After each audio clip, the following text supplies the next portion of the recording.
എനിക്കൊരു കാര്യം പറയാനുണ്ട്. എന്താ ചേച്ചി? ഞാനാ പറഞ്ഞതെന്ന് മൂന്നാമതൊരാൾ അറിയരുത്.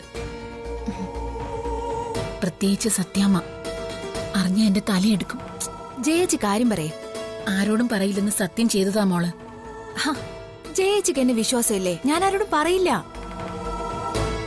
എന്റെ ഒരു കൂട്ടുകാരിയാ ഇപ്പൊ വസുമതി കുഞ്ഞമ്മയുടെ വീട്ടിൽ അടുക്കളപ്പണി ചെയ്യുന്നത്. അവള് പറഞ്ഞുള്ള അറിവാ. അവിടെ അർജുൻ സാറിന് വേറെ കല്യാണം ആലോചിക്കുക.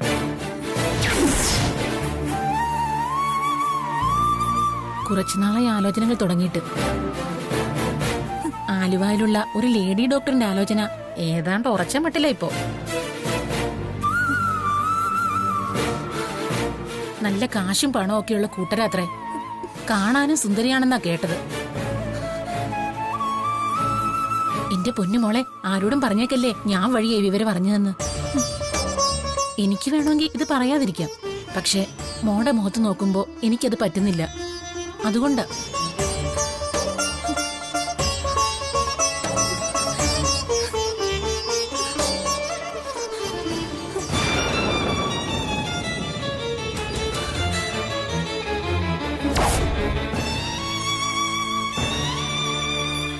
അവന് ആ അർജുന് അവര് വേറെ വിവാഹം ആലോചിക്കുന്നുണ്ടെന്ന്. ആലുവയിലുള്ള ഒരു ലേഡി ഡോക്ടറിന്റെ ആലോചന ഏതാണ്ട് ഉറച്ച മട്ടില്ല ഇപ്പോ. നല്ല കാശും പണവും ഒക്കെയുള്ള കൂട്ടരാത്രേ. കാണാനും സുന്ദരിയാണെന്നാ കേട്ടത്.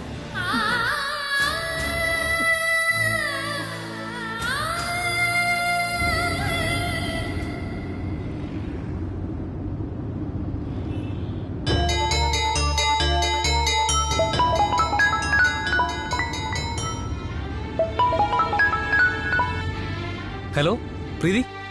എന്താ അർജുനേട്ടന്റെ ഉദ്ദേശം? ഉദ്ദേശം എന്താ? എന്തോ ഒരു പ്രീതി ഇങ്ങനെയൊക്കെ ചോദിക്കാൻ? അർജുനേട്ടൻ വേറെ കല്യാണം കഴിക്കാൻ പോവുകയാണെന്ന് കേട്ടു. ശരിയാണോ?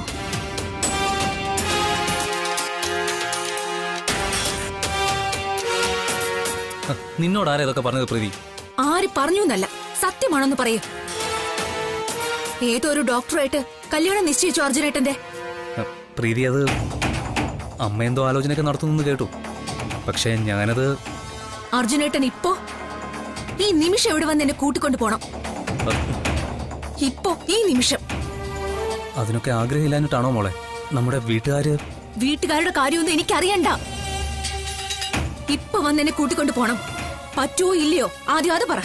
പ്രീതി പ്ലീസ്, നീ നമ്മുടെ അമ്മമാരുടെ കാര്യം മറക്കരുത്. ആരുടെ കാര്യം ഞാൻ ഓർക്കുന്നില്ല. എന്റെ ആവശ്യം അർജുനേട്ടൻ ഇവിടെ വന്ന് എന്നെ കൂട്ടിക്കൊണ്ടു പോകണമെന്നാ. അങ്ങനെയൊക്കെ പറഞ്ഞ ഇപ്പൊ എങ്ങനെയാ മോളെ? ആദ്യം നമുക്ക് നമ്മുടെ വീട്ടുകാരെ... മതി, നിങ്ങൾ നോക്കിക്കോ. ഇപ്പൊ തന്നെ ഞാൻ ചാകാൻ പോവാ. പ്രീതി, അർജുനേട്ടൻ ഇപ്പൊ വന്ന് എന്നെ കൂട്ടിക്കൊണ്ടു പോയില്ലെങ്കിൽ ഞാൻ ചാവും. എന്റെ ഈ താലിയാണ് സത്യം. ഞാൻ ഫോൺ വെക്കുക. പ്രീതി, പ്രീതി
ഇയാളുടെ അനിയത്തി പറഞ്ഞു ഇനി ഇയാളുടെ കൈകൊണ്ട് അധികകാലം ഭക്ഷണം കഴിക്കാനുള്ള ഭാഗ്യം എനിക്കില്ല.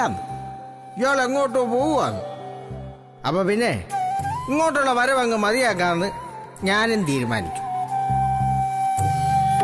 അത്രയ്ക്ക് എനിക്കിങ്ങ് ഇഷ്ടപ്പെട്ടു പോയായിരുന്നേ.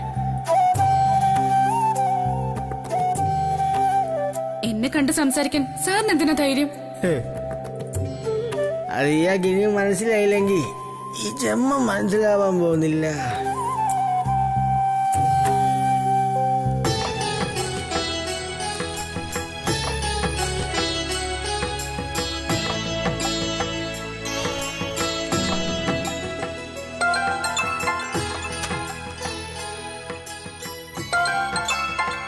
ശ്യാമ കോളേജിൽ നിന്നാണല്ലോ. എന്തു പറ്റി? ഹലോ ശ്യാമേ. ആ വല്യേച്ചി, എന്തു പറ്റി? നീ സാധാരണ ക്ലാസ് ടൈമിൽ വിളിക്കാറില്ലല്ലോ. ഇവിടെ ചെറിയൊരു വിശേഷം കേട്ടു. അപ്പോ അത് വല്യേച്ചിയെ വിളിച്ച് പറയണം തോന്നി, അതാ വിളിച്ചത്. എന്ത് വിശേഷം? ഞങ്ങളുടെ ലെക്ചർ രാജീവ് സാറില്ലേ, നമ്മുടെ കുടുംബശ്രീ വന്ന് ഭക്ഷണം കഴിച്ചോണ്ടിരുന്ന ആ സാറ്. ആ മനസ്സിലായി. ആ സാറിന് എന്ത് പറ്റി? ആൾക്ക് വൈറൽ ഫീവർ അടിച്ച് ലോഡ്ജിൽ കിടക്കുകയാണെന്ന്. ആണോ? കഷ്ടമായി പോയല്ലോ, പാവം. അതെ അതെ, ഒറ്റത്തടി ജീവിതമാണെന്നല്ലേ പറഞ്ഞത്. അപ്പൊ പിന്നെ എന്താ ഏതാണെന്ന് അന്വേഷിക്കാൻ ആരും കാണില്ലെന്ന് ഉറപ്പാ. അതാ കുടുംബശ്രീയിലെ ഭക്ഷണം കഴിക്കാൻ വരാത്തതും. ശരിയാ. ആരെങ്കിലും വന്നിരുന്നെങ്കിൽ പാഴ്സലെങ്കിലും കൊടുത്തുവിടാമായിരുന്നു. ഓ, നമ്മൾ ഇനി അതിനൊന്നും മെനക്കെടണ്ടെന്നേ. സാറ് താമസിക്കുന്ന ഏതോ ഒരു കൃഷ്ണ ലോഡ്ജിലാ. അവിടെ ഉള്ളവര് നോക്കിക്കോളും സാറിന്റെ കാര്യം. മുമ്പ് ചേച്ചിയല്ലേ സാറിന്റെ കാര്യം എന്നോട് അന്വേഷിക്കാൻ പറഞ്ഞത്. അതുകൊണ്ട് കിട്ടിയൊരു ഇൻഫർമേഷൻ ഞാൻ പാസ് ചെയ്തേ ഉള്ളൂ. ഇനി ഞാൻ ഫോൺ വെക്കുവാ. ഇന്ന് ഞങ്ങളുടെ കബഡി കോച്ച് വരുന്നുണ്ട്, കാണാൻ പോണം. ബൈ. കൃഷ്ണ ലോഡ്ജ്.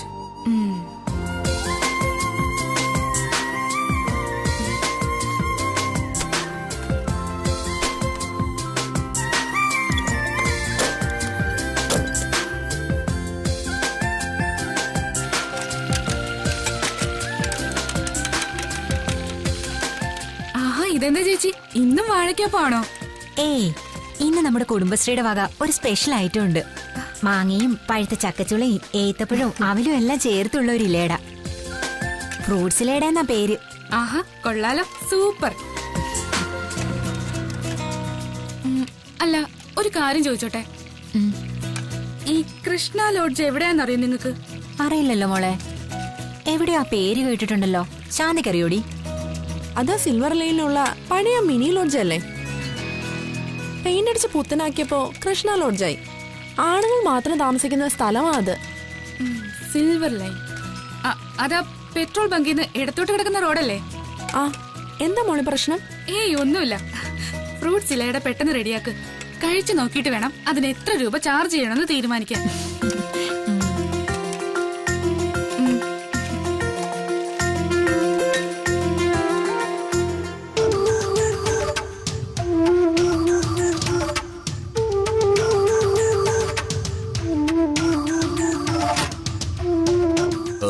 ഇത് കുറെ നേരം ആയല്ലോ. ഈ കാത്തു നിൽപ്പുകൊണ്ട് വല്ല പ്രയോജനം ഉണ്ടാവൂടാ? അച്ഛൻ നന്നായിട്ടങ്ങ് അഭിനയിച്ചാൽ മാത്രം മതി. ഇടയ്ക്കിടയ്ക്ക് കരഞ്ഞോണം, ബാക്കിയൊക്കെ അങ്ങ് നടന്നോളും. നിന്റെ അച്ഛനായി പോയില്ലേ? കരച്ചില് മാത്രമല്ല, ഇനി എന്തെല്ലാം വേഷം കെട്ടണമെന്നാ ഞാൻ ആലോചിക്കുന്നേ. ആ മുട്ട പിള്ള വരുന്നുണ്ട്, നന്നായിട്ട് സങ്കടം കാണിച്ച് നിന്നോണം.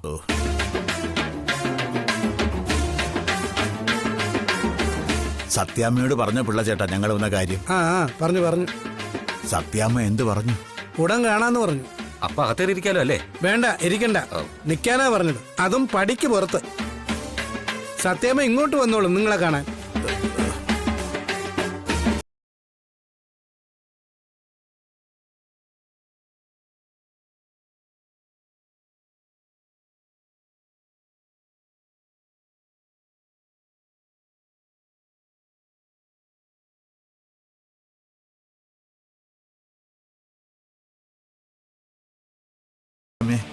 എന്താ രമേശൻ നായരെ, ഈ വഴിയൊക്കെ ഓർമ്മയുണ്ടോ നിങ്ങൾക്ക്?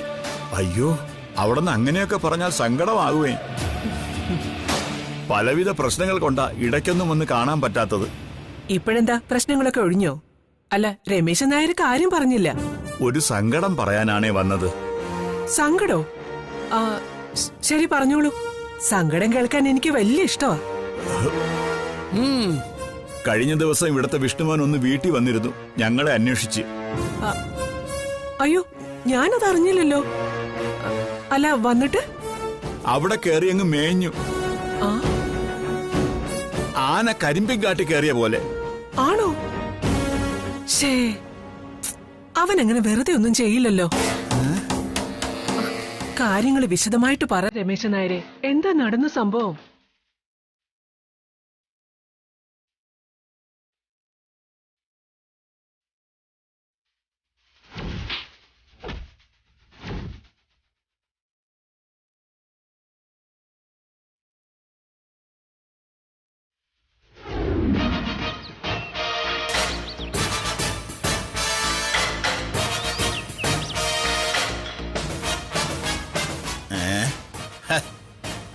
മതിയടാ, കുറെ നേരമായല്ലോ തുടങ്ങിയിട്ട്. നീ ഇറങ്ങുന്നില്ലേ? ദാ വരുന്നച്ചാ. ആ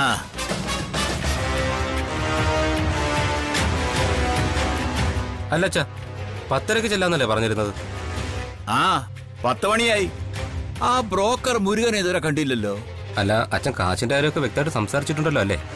ആ, അത് ഞാൻ നിന്നോട് പറയാനിരുന്നതാ. 100 പവനിലും 10 ലക്ഷം രൂപയിലും കുറഞ്ഞൊരു കച്ചവടം വേണ്ട നമുക്ക്. പക്ഷെ ആ മറ്റേ കാറില്ലേ, ഓ ലാംബ്രട്ടയോ കീംബ്രട്ടയോ? ലാംബ്രട്ട അല്ലച്ചാ, ലംബോർഗിനി. ആ ഗിനി തന്നെ, അതും വേണം. നിന്റെ കല്യാണം കഴിഞ്ഞിട്ട് വേണം അതിൽ വിരിഞ്ഞിരുന്നൊന്ന് പോകാൻ. അതൊക്കെ നമുക്ക് ആലോചിക്കാം. അച്ഛൻ ഇറങ്ങ്, ആ ബ്രോക്കർ ഇപ്പൊ ഇങ്ങെത്തും.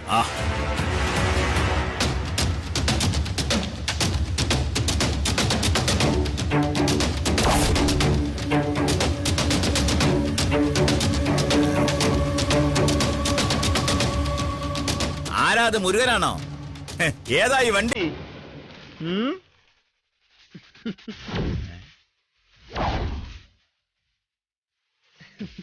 വെറും മുരുകനല്ല, വേൽ മുരുകനാ. ദേ, ഇതാണ് എന്റെ മയിൽ വാഹനം. വിഷ്ണുവാനായിരുന്നോ?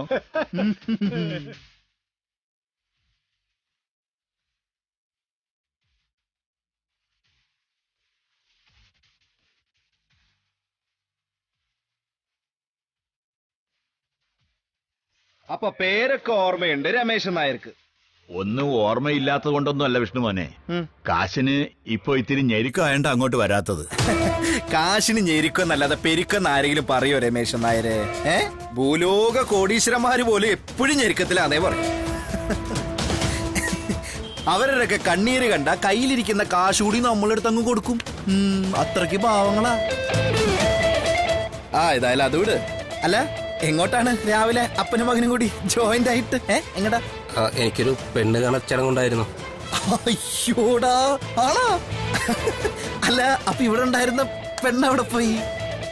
അതൊരു അബദ്ധം പറ്റിയതാ വിഷ്ണുമോനെ. നമ്മുടെ സ്റ്റാറ്റസിന് പറ്റിയൊരു ബന്ധമായിരുന്നില്ലല്ലോ. അട്ടയെ പിടിച്ച് മെത്തേ കിടത്തിയാ കിടക്കൂ. ഞങ്ങളതങ്ങ് കളഞ്ഞു. അതങ്ങ് കളഞ്ഞു.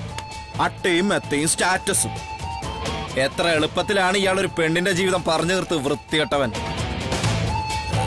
അല്ല, മോനിതൊക്കെ എന്തിനാ അന്വേഷിക്കുന്നത്? ഇത് ഞങ്ങളുടെ കുടുംബകാര്യമല്ലേ?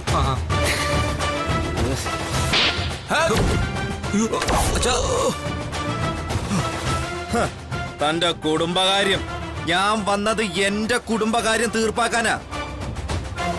5-6 മാസം മുമ്പ് സത്യഭാമയുടെ വീട്ടുമുറ്റത്ത് വന്ന് കനിവിനായിട്ട് കെഞ്ചി കയ്യും നീട്ടി നിന്നിട്ടുണ്ട് താനും തന്റെ ഈ മോനും. റോഡിറമ്പിൽ കൂര കെട്ടി താമസിക്കുന്ന ലോട്ടറി കച്ചവടക്കാര ഉദയഭാനുവിന്റെ മകൾ കാർത്തികയുടെ കഴുത്തില് ഒരു താലി കെട്ടി കൂടെ താമസിപ്പിക്കാൻ പോവാന്ന് പറഞ്ഞപ്പോ തന്റെ മകനോടൊരു ബഹുമാനം തോന്നിയിരുന്നു അമ്മയ്ക്ക്. ഇവൻ ഒരാണാണല്ലോ എന്ന്. കല്യാണ ചെലവിന് കടമായിട്ട് 2 ലക്ഷം വേണമെന്ന് പറഞ്ഞപ്പോ അത് തിരികെ വേണ്ടെന്നും പറഞ്ഞ് പിടിച്ചേൽപ്പിച്ചത് പലിശക്കാരിയായിട്ടല്ല. താലിഭാഗ്യം ഇല്ലാതായി പോയേക്കാവുന്ന ആ പാവപ്പെട്ട പെണ്ണിനെ സ്വന്തം മകളുടെ സ്ഥാനത്ത് സങ്കല്പിച്ചിട്ടാ. കാശ് എന്നത് അമ്മയാണെങ്കിലും നാട്ടുകാരുടെ മുന്നിൽ പാതയിറമ്പത്തെ പെണ്ണിനെ പൊന്നിട്ട് കെട്ടിയതിന്റെ കേമത്വം പ്രവീണിന്. താനൊരു ഉദാത്ത മാതൃകാ പുരുഷനും. ആ ആഘോഷം കഴിഞ്ഞ് പിന്നെ ഒരു തവണ കൂടി ഇവൻ ആ പടിയേറി വന്നു. ജീവിക്കാൻ നിവർത്തിയില്ല, തുണയ്ക്കണമെന്നും പറഞ്ഞു. ഇഷ്ടമുള്ള ബിസിനസ് ചെയ്ത് ജീവിക്കാൻ പറഞ്ഞ് എടുത്തു കൊടുത്ത അമ്മ 5 ലക്ഷം, പലിശ ഒരു 2%. എന്നിട്ട് സാവകാശം ആവോളം. പലചരക്ക് കട തുടങ്ങി പല ചരക്കും വിറ്റുവൻ. കള്ളും കഞ്ചാവും മയക്കുമരുന്നും അടക്കം.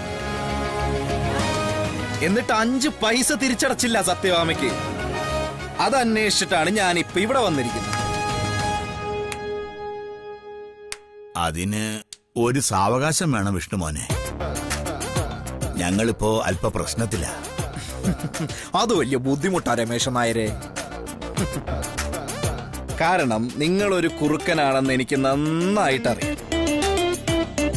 പുറമ്പോക്കിലാണ് പാർപ്പെങ്കിലും ഉദയഭാനുവിന്റെ ഭൂമിക്ക് പട്ടയമുള്ള വിവരം നിങ്ങൾ അന്വേഷിച്ചറിഞ്ഞിരുന്നു. ദേശീയപാതയോരത്തെ ഭൂമിക്ക് കോടികൾ മതിപ്പ് വിലയുണ്ടെന്നറിയാതെ നിരക്ഷരനായ ഉദയഭാനു അത് ഭൂതനിധി കാക്കുന്ന പോലെ സൂക്ഷിച്ചതാ. ആ നിധി ചുളിവില് സ്വന്തമാക്കാനുള്ള നാടകമായിരുന്നു നിർധന യുവതിക്ക് നിങ്ങൾ മകൻ വഴിയൊരുക്കിയ താലിഭാഗ്യം. പക്ഷെ പുതിയ റോഡിന് സ്ഥലമെടുപ്പ് വന്നപ്പോ ഉദയഭാനുവിന്റെ വസ്തു അന്യാധീനപ്പെട്ടുപോയി. കിട്ടിയത് സർക്കാർ വക നക്കാപ്പിച്ച കാശ്. അപ്പോഴാണ് മരുമകള് കാർത്തിക നിങ്ങൾക്ക് വെറും കരിമ്പൻ ചണ്ടി ആയത്. മോൻ ഇതെല്ലാം എങ്ങനെ?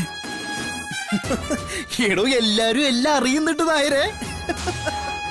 ആ സാധു പെൺകുട്ടിയുടെ ദേഹത്ത് നിങ്ങളുടെ മകൻ കൈവച്ചത് മുതൽ അടുക്കളയിൽ അബദ്ധത്തിൽ ഗ്യാസ് കുറ്റി പൊട്ടിത്തെറിക്കുന്നത് വരെ. അതിനുള്ള കൂലി ഇവനൊന്ന് കൊടുക്കാൻ വേണ്ടിട്ട് കൂടിയാ ഞാനിപ്പോ ഇവിടെ നേരിട്ട് വന്നതേ.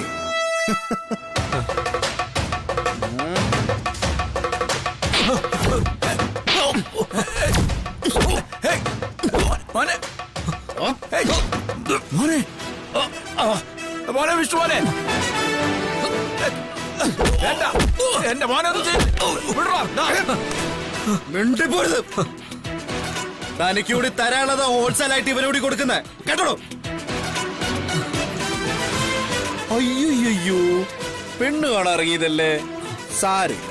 ചോര ശുഭലക്ഷണമല്ലേ.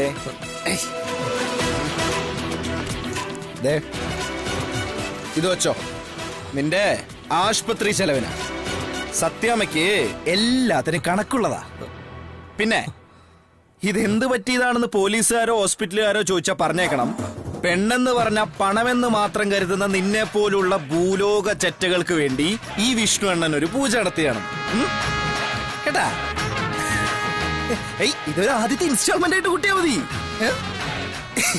ഇനിയും പിരിക്കാൻ വരണമല്ലോ. അപ്പൊ രമേശൻ നായരെ, അപ്പൊ നമുക്കിനി നമ്മുടെ കാര്യത്തിലേക്ക് കിടക്കാം. തിരികെ വേണ്ടെന്ന് പറഞ്ഞ എന്റെ അമ്മ തന്ന 2 ലക്ഷം അത് വേണ്ട. അതിപ്പോ ഏതെങ്കിലും അമ്പലത്തിൽ കാണിക്കിട്ടതാണ് നമ്മ കരുതിക്കോളും. പിന്നെ പലിശയ്ക്ക് തന്ന 5 ലക്ഷം അത് കിട്ടിയേ പറ്റും. എപ്പ തരുന്നത്? അതിപ്പോ വീട്ടിൽ വന്ന് ഇങ്ങനെയൊക്കെ അക്രമം കാണിച്ചാല്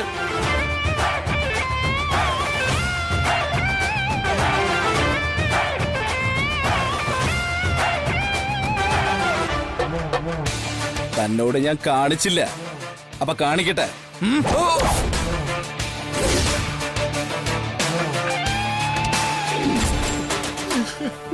ഇതാണ് സത്യാമേ ഉണ്ടായത്.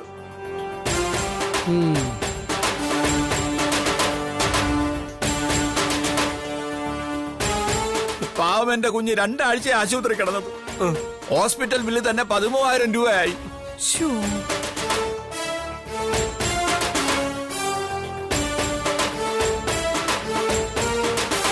ഇപ്പൊ തന്നെ താങ്ങിയും തൂങ്ങിയും എണീറ്റ് നിൽക്കുന്നേ ഉള്ളൂ. ഉള്ളു മൊത്തം കലങ്ങിയിരിക്കുക. ഞാനിപ്പോ എന്ത് വേണമെന്നാ രമേശൻ നായർ പറയുന്നേ? ആശുപത്രി കാശ് തരണോ, അതോ വിഷ്ണുവിനെ പിടിച്ച് പോലീസിൽ ഏൽപ്പിക്കണോ? എന്താ ഞാനിപ്പോ ചെയ്യണ്ടേ? അയ്യോ, അതൊന്നും വേണ്ടായേ. ഇവിടുന്ന് വാങ്ങിയ ആ 5 ലക്ഷം തിരിച്ചടയ്ക്കാൻ കുറച്ച് സാവകാശം വേണം. ആ ഒരു ഉപകാരം മാത്രം ചെയ്താ മതി. ശരി, എത്ര സമയം വേണം സാവകാശം? രമേശൻ നായർ പറ. ഒരു 6 മാസം ചോദിക്കട്ടെടാ. ഒരു 2 വർഷം ചോദിക്കേ. അപ്പൊ എവിടെ നിർത്തി കൊടുക്കാനാടാ? അതപ്പോഴല്ലേ, അപ്പൊ നമുക്ക് തേക്കാൻ വേറെ വഴിയുണ്ടാക്കാച്ച. എന്താ ആലോചന കഴിഞ്ഞില്ലേ ഇതുവരെ? 1 വർഷം. ഓ അല്ല വിഷ്ണു എത്ര സമയാ തന്നത്? 1 മാസമേ തന്നുള്ളൂ സത്യാമ്മേ. ശരി, നിങ്ങൾ ഇത്രയും പറഞ്ഞ് ഇവിടെ വന്ന സ്ഥിതിക്ക് ഞാൻ അതങ്ങ് മാറ്റാം. ഒരാഴ്ചക്കുള്ളിൽ എനിക്ക് പണം തിരികെ കിട്ടിയിരിക്കണം. പലിശ അടക്കം.